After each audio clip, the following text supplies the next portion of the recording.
Hi అండి, welcome to Shirisha kitchen Kurnool అండి. ఈరోజు అయితే ఒక చిన్న మాట చెప్పాలని వచ్చాను. చాలామంది జాబ్ చేసే ఆడవాళ్ళకి అల్లం పేస్ట్ చేసుకోవడం చాలా ఇబ్బంది అవుతుందండి. బయట నుంచి తెచ్చుకుంటారు, అయితే ఇంట్లో వేసుకుంటే నిలువ ఉండదు అని అంటారు కదా. నేను ఒక చిన్న మాట చెప్తానండి.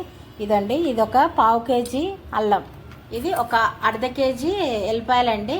నేనేమో అంత నీట్గా తీయలేదు, పొట్టు మాత్రం అక్కడక్కడ ఉందన్నమాట. ఇది చిన్న చిన్న ముక్కలు చేసుకొని మంచిగా ఒక నెల రోజులు 2 నెలలు నిలువ ఉండేటట్టుగా చూపిస్తాను చూడండి. చిన్న చిన్న ముక్కలు చేసేసుకుందాం. ఇది చూడండి, ఇలాగా మొత్తం నీట్గా కడిగి పెట్టేసుకోవాలండి. నేను చెక్కు తీసి ముక్కలు కట్ చేసుకున్నాను. ఇప్పుడు మనం దీనిలో వేసేసుకుందాం. మిక్సీలో నీళ్ళతోనే ఎండబెట్టుకోవాల్సిన అవసరం ఏం లేదండి, మన నీళ్ళల్లోంచే తీసి వేసుకుందాము. అలాగే ఇదండి ఎల్లిపాయలు కూడా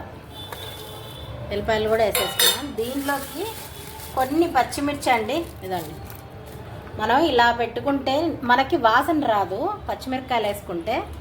ఇదండి, అలాగే సన్నది ఉప్పు అండి కొంచెము. ఇదండి, పసుపు ఒక స్పూను.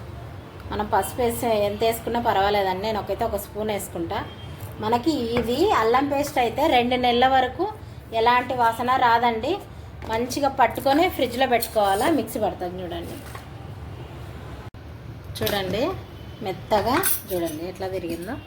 మనం దీనిలో కొత్తిమీర వేసుకోవద్దండి, ఉత్త అల్లం వెల్లిపాయ, పచ్చిమిరపకాయలు, కొన్ని ఉప్పు, పసుపు అండి. చూడండి ఎంత బాగా వచ్చిందో. ఇది ఒక 2 నెలల వరకు మనము ఫ్రిడ్జ్లో ఒక సీసాలో పెట్టేసుకున్నామంటే, లేదంటే ప్లాస్టిక్ డబ్బాలోనైనా సరే పెట్టుకుంటే మంచిగా అట్లాగే ఉంటుందండి. అసలు ఏమాత్రం వాసన పోదు, ఇంకా వేరే చెడ్డ వాసన కూడా రాదండి.